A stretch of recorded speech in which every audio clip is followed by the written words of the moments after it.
د متی اووم باب. د نورو عیبونه مه لټوئ چې ستاسو عیبونه هم ونشي لټولی، ځکه چې څنګه تاسو د نورو عیبونه لټوئ دغه شان به ستاسو عیبونه هم ولټولی شي، او څنګه چې تاسو د بل میچ کوئ دغه رنګ به ستاسو هم میچ کیږي. تاسو د خپل ورور د سترګې خسڼې ته ولې ګوته نیسئ چې په خپله مو په سترګه کې تیر غړیږي، او ته څه رنګ خپل ورور ته دا ویلی شي چې راشه ستا د سترګې نه دا خسڼې وباسم.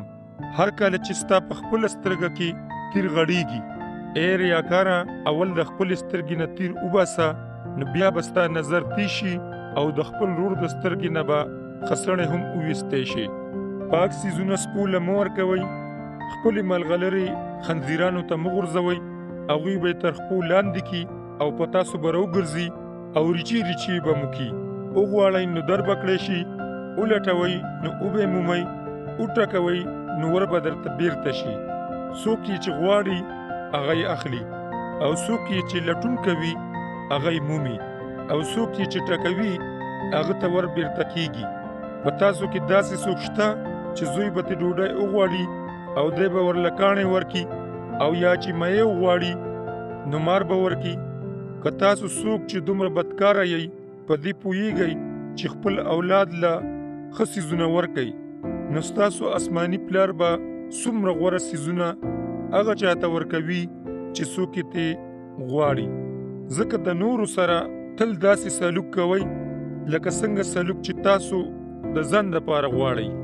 د شریعت او د نبیانو تعلیم دا دی: په تنګه دروازه ننوځئ، ځکه چې د تباهۍ دروازه ارته ده، لاره یې ښه پلنه ده او ډیر په دغه لار ځي، خو کومه دروازه چې د ژوند په لوري ده هغه ورکوټې ده، او لاره یې تنګه ده، او د دې موندونکي هم لږ دي. د دروغجنو نبیانو نه خبردار اوسئ، داسې کسان چې د ګډو په جامو کې تاسو ته راځي او په اصل کې هغه د اړونکي شرمخان دي. تاسو به هغوی په خپله میوه وپېژنئ. آیا د ازغو جاړو نه څوک انګور یا د جاخونو نه څوک انځر راشکولی شي څه؟ همدغه شان ښه ونه ښه میوه نیسي او د بدې ونې میوه بده وي.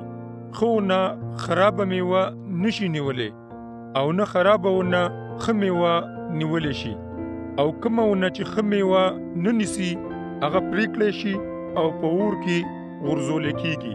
ځکه زه وایم چې تاسو به هغه په خپله میوه وپېژنئ.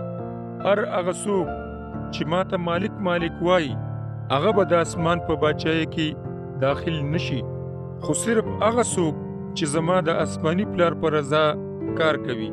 د قیامت په ورځ به ډیر ما ته وایي چې مالکه مالکه، موږ ستا په نوم نبوت نو کړی څه، او ستا په نوم مو پیریان نو ایستلی څه، او هم ستا په نوم مو ډېرې معجزې نه وې ښولې څه.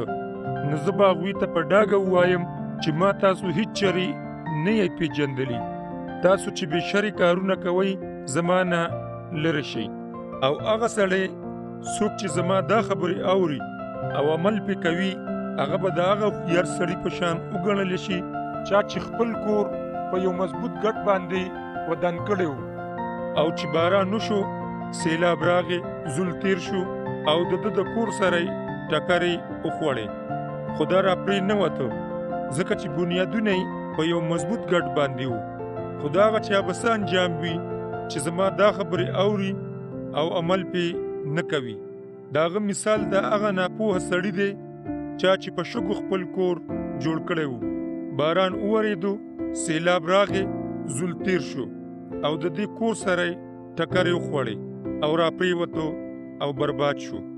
څه وخت چې عیسی دا خبرې بس کې، نو خلک د هغه په تعلیم حق حیران شول، ځکه چې هغه د هغوی د استادانو په شان نه بلکې د اختیار د خاوند په شان یې تعلیم ورکولو.